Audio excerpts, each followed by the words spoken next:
Menjadi seorang wakil rakyat sekaligus orang tua bukanlah hal yang mudah. Namun, membayangkan nama baik yang dibangun bertahun-tahun mendadak luluh lantak akibat ulah anak kandung sendiri adalah mimpi buruk bagi setiap orang tua.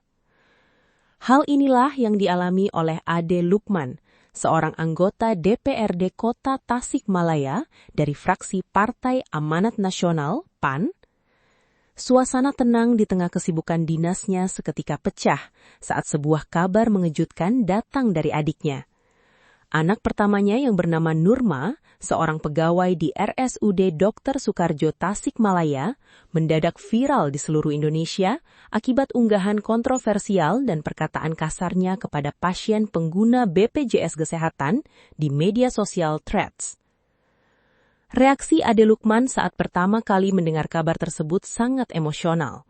Sebagai seorang ayah dari 4 bersaudara, ia mengaku sangat terpukul, syok, hingga merasa seperti tersedak saat mengetahui kelakuan putri sulungnya itu kini menjadi bulan-bulanan netizen se-Indonesia. Dalam konfirmasinya pada Rabu 5 Agustus 2026, Ade tak mampu menyembunyikan rasa sedihnya. Ia merasa ingin menangis mendengar bagaimana anaknya melontarkan kalimat yang dinilai sangat minim empati kepada masyarakat yang sedang membutuhkan layanan kesehatan. Kabar ini diterimanya ketika ia baru saja berangkat kerja di pagi hari, karena aktivitas yang padat dan lokasi tempat tinggal yang terpisah, di mana Ade menetap di kawasan Gobras Taman Sari, sementara sang putri di Sumelap, komunikasi harian di antara mereka memang jarang terjadi secara intensif. Ade pun harus menahan kemarahannya hingga bisa menemui dan menginterogasi anaknya secara langsung. Ulah Nurma di media sosial Threads dengan cepat memicu gelombang kemarahan publik. Netizen mengecam keras sikap dan perkataan kasarnya yang dinilai sangat melukai perasaan pasien BPJS yang sejatinya datang ke rumah sakit untuk berobat dan mendapatkan pelayanan yang layak.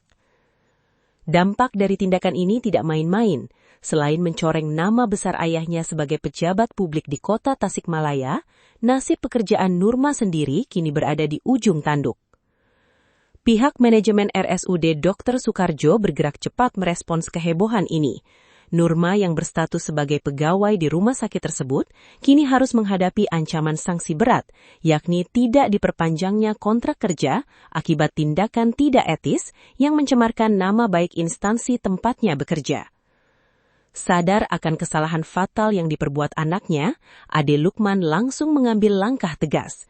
Tanpa menunggu lama, ia segera menghubungi putrinya melalui sambungan telepon dengan bantuan sang adik untuk meminta Nurma segera membuat video permohonan maaf dan klarifikasi secara terbuka. Ade menegaskan bahwa sebagai orang tua, ia tidak akan membela kesalahan anaknya. Ia berharap peristiwa pahit ini menjadi pelajaran keras bagi putrinya untuk lebih bijak dalam menggunakan media sosial dan tidak melanggar aturan hukum maupun standar etika umum, termasuk Undang-Undang ITE.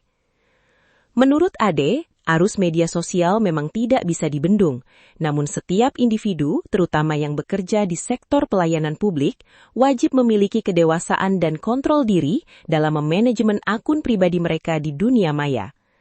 Kasus yang menimpa keluarga Ade Lukman kini menjadi perbincangan hangat sekaligus ikhtiar pelajaran berharga bagi banyak pihak.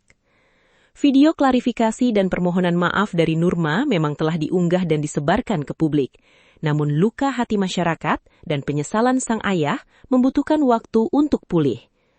Peristiwa ini menjadi pengingat keras bahwa rekam jejak digital bisa menghancurkan karir dan nama baik keluarga hanya dalam hitungan detik.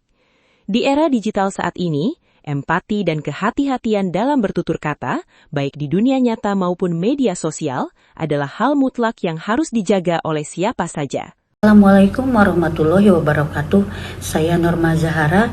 Izinkan saya menyampaikan permintaan maaf dan penyesalan saya yang sebesar-besarnya terhadap sikap dan tindakan saya di sosial media Threads yang telah menyinggung dan menyakiti almarhum Yurizal beserta keluarga.